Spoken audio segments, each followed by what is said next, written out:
کہ اصل میں 5 کا عدد عجیب ہے.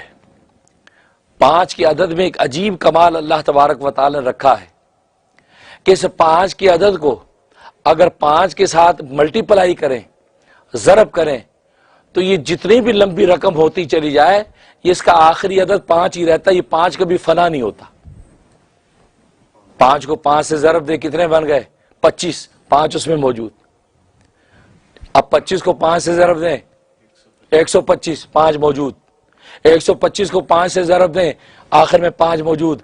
اسی طرح آپ کتنی بھی کیلکولیشن کرتے چلے جائیں اربوں خربوں تک تو پہنچ جائے گا، لیکن 5 کا عدد کبھی فنا نہیں ہوگا. یہ 5 کے عدد میں یہ عجیب کمال ہے. تبھی تو اللہ تبارک و تعالی نے دین اسلام کے ارکان بھی 5 رکھے، دن رات کی نمازیں بھی 5 رکھی. یہ اللہ تبارک و تعالی ایسی نہیں 5 نمازیں رکھ دی، اس کے پیچھے حکمتیں ہیں، راز ہیں.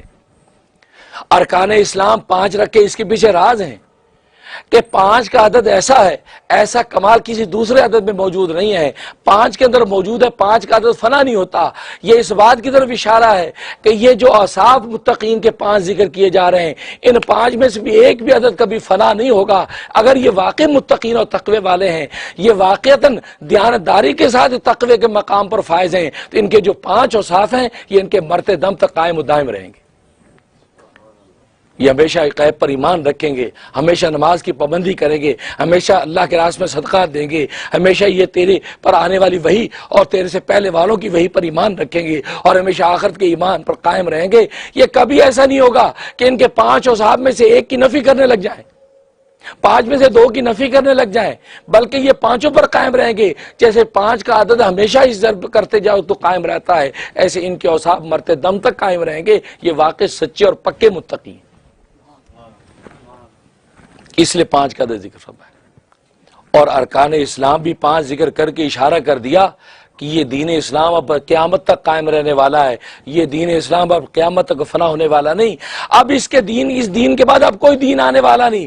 جیسے 5 کا عدد فنا نہیں ہوگا، آپ جتنا بھی ملٹیپلائی کرتے چلے جائیں، یہ دین اسلام دنیا کے کسی بھی زمانے میں آئے گا، دنیا کے کسی بھی خطے میں آئے گا. خواہ امریکہ کی بلند عمارتیں ہوں، خواہ پیرس کی روشنی ہوں، یا بنگلہ دیش کے دریا ہوں، یا پاکستان کے کھیت ہوں، یا سعودی عرب کے پہاڑ ہوں، مدینہ کے انوارات ہوں، مکہ کے جو روحانیات ہوں، تو گویا کہ دنیا کا کوئی بھی خطہ ہو، دین اسلام کے جو 5 ارکان ہیں یہ قیامت تک قائم اور دائم رہیں گے، اور اسلام کا پرچم بلند رہے گا. یہ اسلام اب ختم ہونے والا دین نہیں، اس لیے اب آخری دین ہے. اب اس کے بعد کوئی دین نہیں. ہاں، اس نے اپنے پہلے سارے دینوں کو مٹا دیا، منسوخ کر دیا. اب یہ دین اسلام دین حق ہے، اس لیے کہ ورضیت لکم الاسلام دینا. اللہ نے خود کہا کہ یہ دین اسلام میں نے تمہارے لیے خود پسند کیا.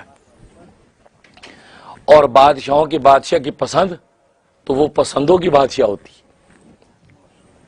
5 ارکان اسی رکھے، پھر 5 نمازیں رکھ دیں.